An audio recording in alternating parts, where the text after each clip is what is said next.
Mais avant cela, on va parler de paix ce matin. Emmanuel Macron s'envole aujourd'hui pour l'Assemblée générale des Nations Unies à New York. Une réunion sous tension après un embrasement entre le Liban et Israël. J'en parlais à l'instant.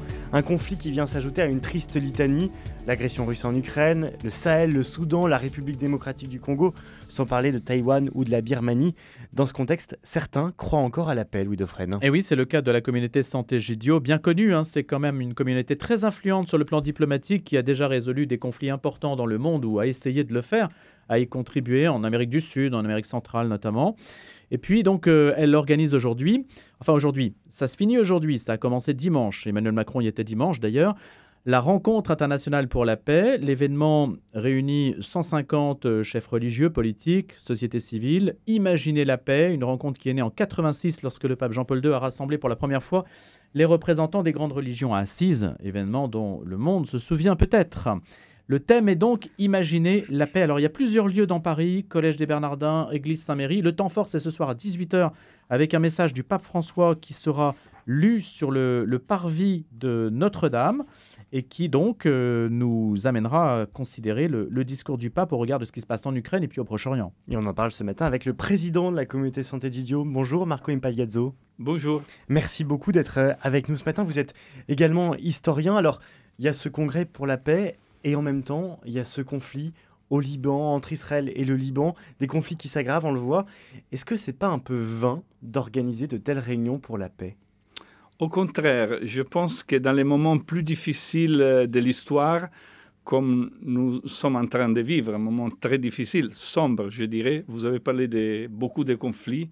On a compté 59 conflits dans le monde dans cette période. Donc, c'est le moment où intervenir, où commencer à imaginer, comme on a titré notre rencontre internationale, une alternative à ce climat de guerre qui désormais a un peu pris tout le monde, l'opinion publique, et qui passe dans le cœur des gens. Est-ce qu'il n'y a pas une réunion là, de personnes qui sont toutes d'accord entre elles, mais il manque certains autour de la table là, en ce moment à Paris, non ? C'est-à-dire, nous avons choisi de ne pas faire ni une rencontre irénique, ni une médiation de paix dans quelques situations. Nous avons choisi le chemin du dialogue, qui a été ouverte par Jean-Paul II, 1986, à Assise, dans la ville de Saint-François, quand il avait rassemblé toutes les religions du monde, les chefs religieux, pour parler de paix. C'était la période de la guerre froide. Et 3 ans après, les murs de Berlin sont tombés. Et donc, je me rappelle le pape en me disant, et après le 89, on n'a pas pris un vin à Assise. Et il faut rappeler que les rencontres aujourd'hui, ce n'est pas seulement des dialogues, des rencontres, mais aussi des prières.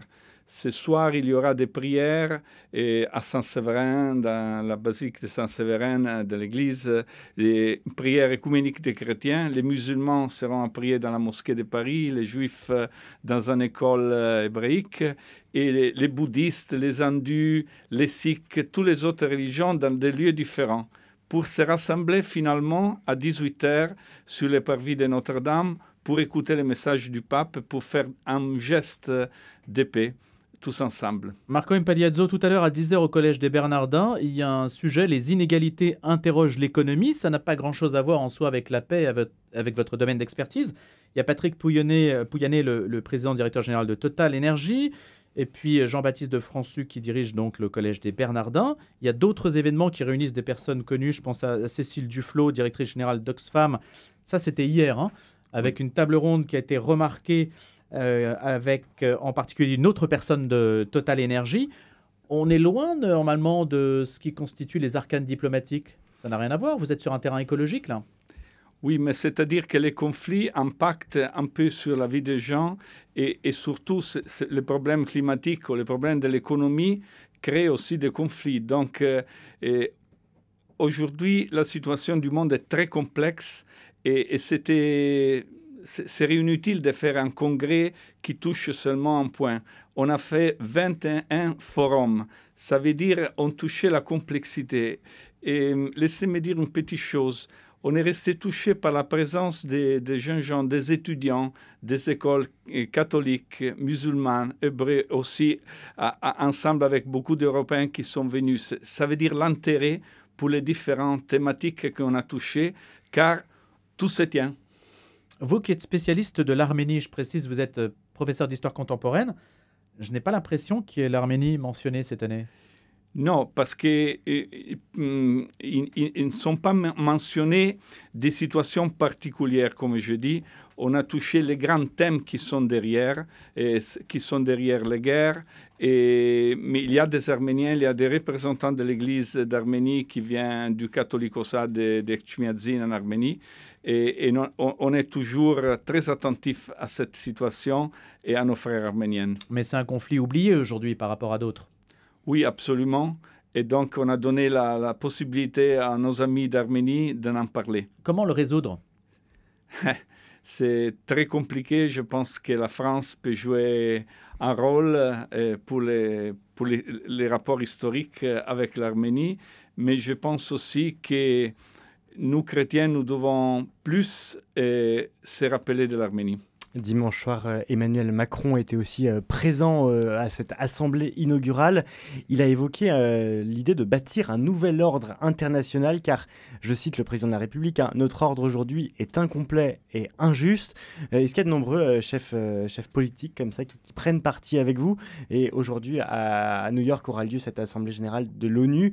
Est-ce que vous espérez que le forum qui a lieu en ce moment à Paris puisse avoir un impact outre-Atlantique? Je pense que le président Macron a été beaucoup touché par la rencontre. Il a écouté toutes les interventions. Il a laissé à côté les discours préparés, il a dit lui, expressement. Et il a commencé à raisonner comme en partant pour New York. Et je crois qu'il a dit des choses un peu nouvelles, comme il est rentré dans le thème « Imaginer la paix ».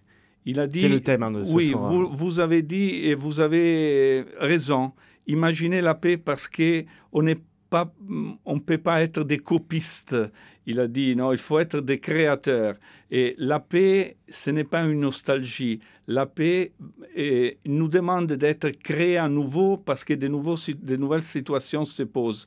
Il a fait référence, évidemment, à l'après-deuxième guerre mondiale, quand en France, on a commencé à penser de se réunir aux Allemands à travers le carbone, etc. Donc, c'était un rêve, c'était une création qui a donné vie à l'Union européenne. Donc, j'ai beaucoup partagé les paroles du président.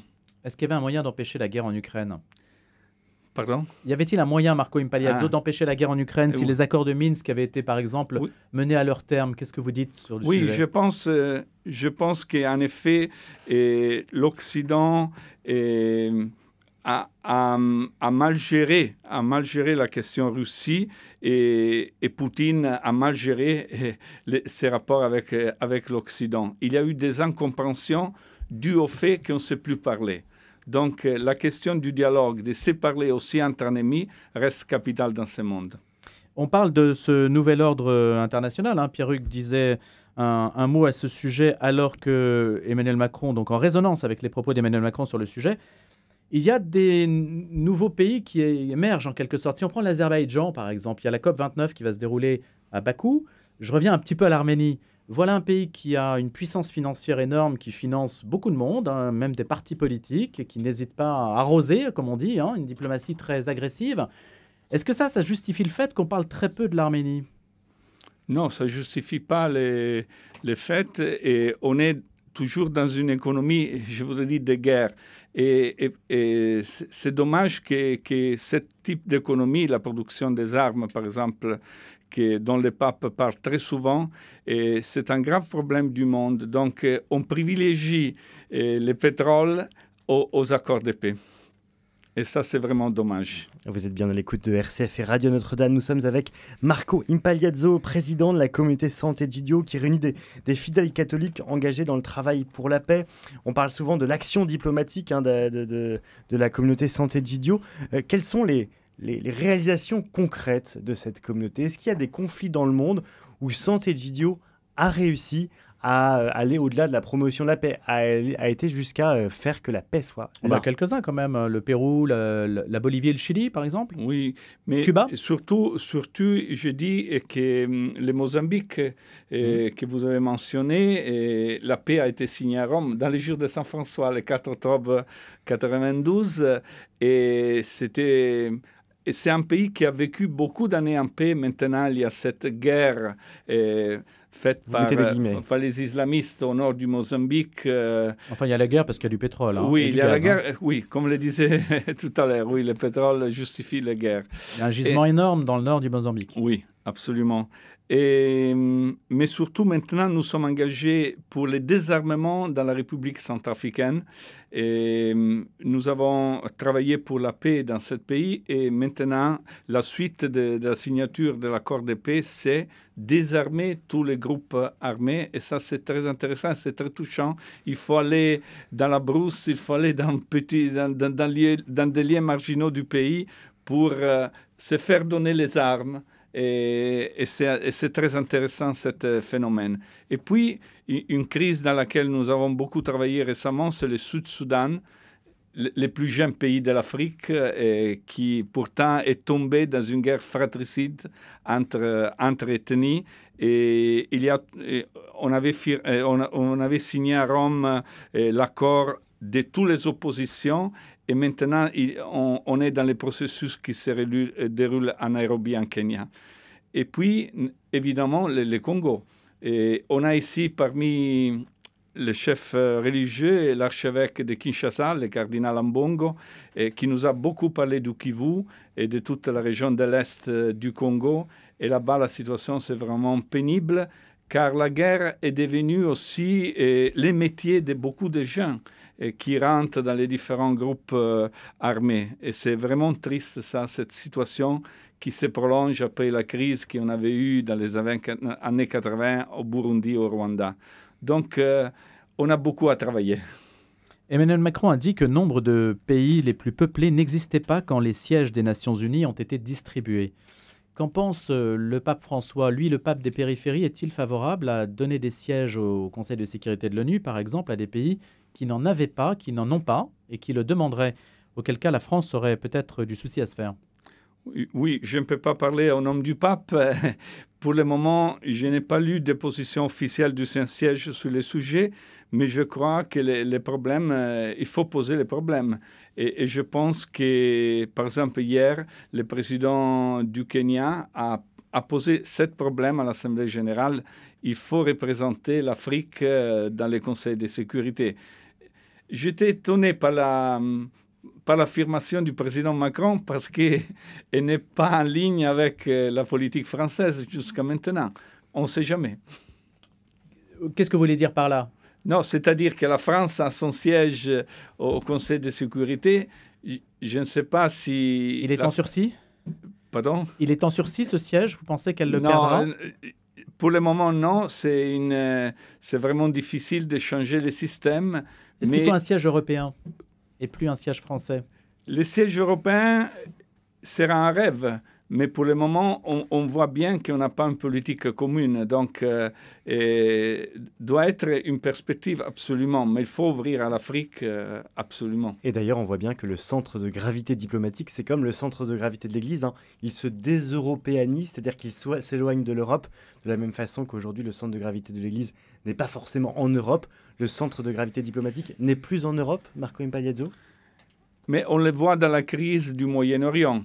Et les anciennes crises du Moyen-Orient n'ont jamais été reçues dans les pays du Golfe. Maintenant, on voit, par exemple, toute cette région qui devient vraiment partie prenante d'un processus de paix ou de cessez-le-feu. Donc, il y a de nouveaux sujets comme le Brésil. Et j'ai en discuté avec le cardinal Zuppi, qui s'occupe, qui c'est l'envoyé du pape pour l'Ukraine, qui est venu à notre congrès.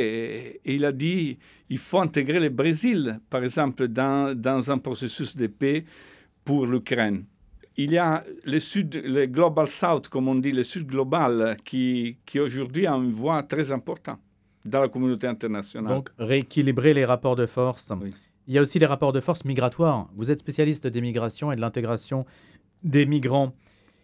500 000 demandes d'asile enregistrées dans l'Union européenne pour les 6 premiers mois de l'année, aujourd'hui.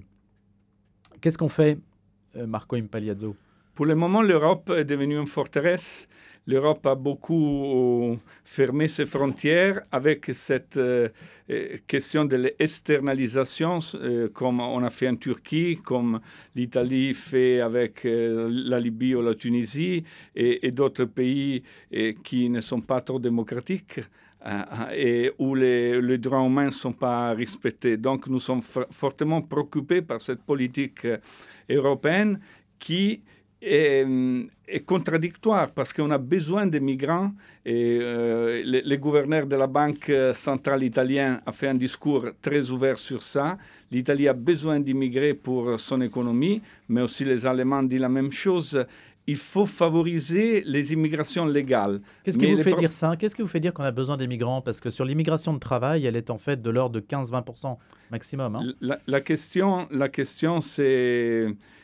c'est la crise démographique de certains pays européens. Je parle pour l'Italie, que je connais mieux, mais vraiment, nous sommes un pays dans une très grave crise démographique et notre économie ne peut plus marcher, mais aussi notre société ne peut plus marcher à ce niveau. Marco Impagliazzo, on a reçu un migrant il n'y a pas très longtemps. Il s'appelle Abdul. Il a vécu l'enfer en Libye. Il a traversé la Méditerranée. Il ne voulait pas du tout migrer. Hein. Il a été pris dans un réseau. Il est arrivé à Prato, la capitale du textile, tenue par les Chinois. Et là, il a été esclavagisé. C'est ça l'avenir du migrant? Non, absolument pas.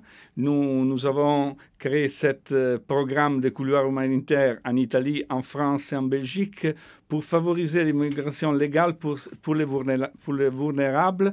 Ce n'est pas seulement l'accueil, mais l'intégration. Il faut suivre le chemin des migrants. Merci beaucoup Marco Impagliazzo. Vous êtes président de la communauté Santé Gidio. Merci d'avoir été ce matin l'invité de la matinale.